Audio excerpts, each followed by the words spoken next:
Hi guys, welcome to this week's Danny's Diary. Racing has been cancelled today in Fairyhouse. It's fairly wet and miserable, so we're not on a walkabout today, unfortunately, just stuck in the car for it.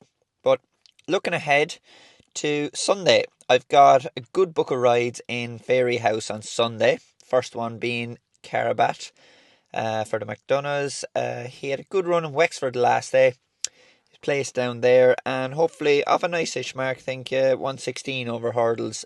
He looks like on his form he'll have more to offer there. My second ride is Spinning Web for my mother, Mags Mullins.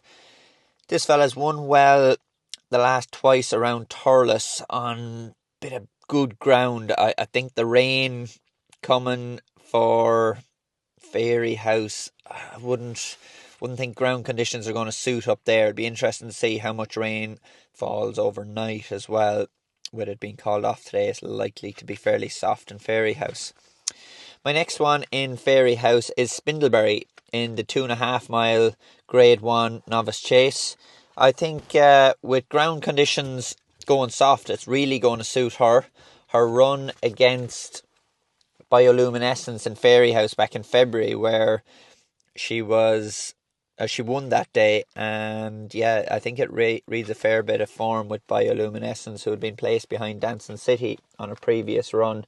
Ground going slow will definitely give that one a good chance. Next is on to Karamoja, Gigginstown mare here in the mare's Grade 1 Novice Hurdle. She actually had a better run than you'd think in Cheltenham. She was only beaten 13 lengths in the mare's novice.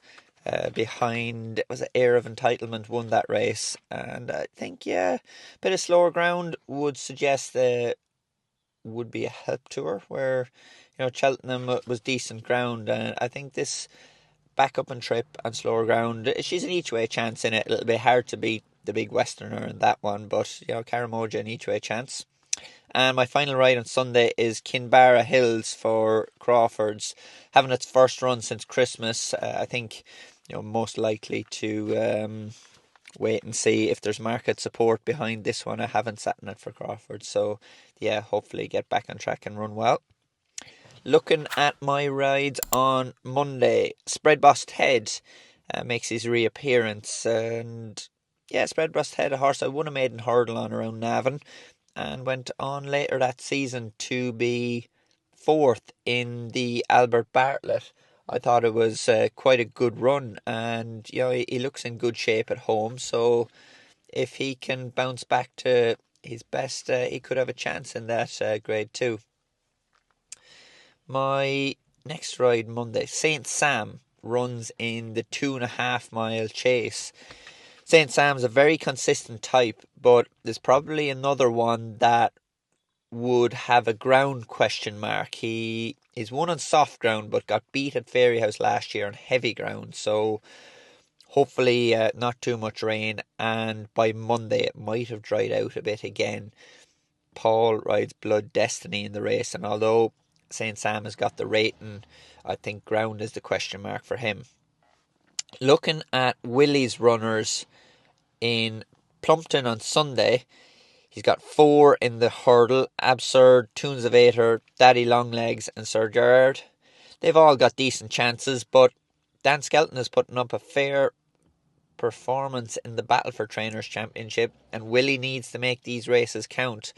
We snuck a little bit of prize money out of Cheltenham during the week, but Skelton's probably had a better time of it overall. The other 2 on Sunday for Willie are King Alexander and Mr. Escobar. Both have their chances as well, and yeah, hopefully they will be going close. Willie's got another 3 in Plumpton Monday. Mr. Escobar is declared again, but I don't know if he's going to run. I suppose that's it. In case he wins on Sunday, he can turn up again.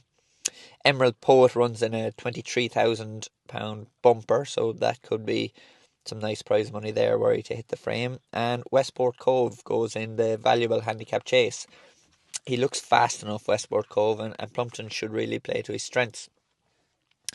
Looking at the Irish National, only the 2 runners here for Willie Mullins, often represented by much more. Qui the Bourbon is the one Paul rides. I suppose he's just been unlucky. He departed early in Cheltenham and got brought down in Aintree. So, to be fair, he's not done an awful lot wrong. And if he bounces back to himself, his early novice season form would suggest that he could be well treated and up to winning something like this. Novices in the Irish National often have a great record. In recent years, plenty of them have done it. They can be that little bit ahead of the handicapper, where some of the older handicappers just carrying that bit too much weight. So the other one is Samajest, also a novice as well, third in the King Muir for with Patrick on board that day. Obviously, it'd be an advantage having Patrick on board in an amateur race in Cheltenham, but nonetheless was a good run there. And yeah, he looks another one, maybe more down the weights, had a solid run at Christmas in the Grade 1 behind Impera Pass it was in Limerick the day I got to ride him. So yeah, that's all for the diary, and yeah, fingers crossed get some winners with some good rides over the Easter weekend.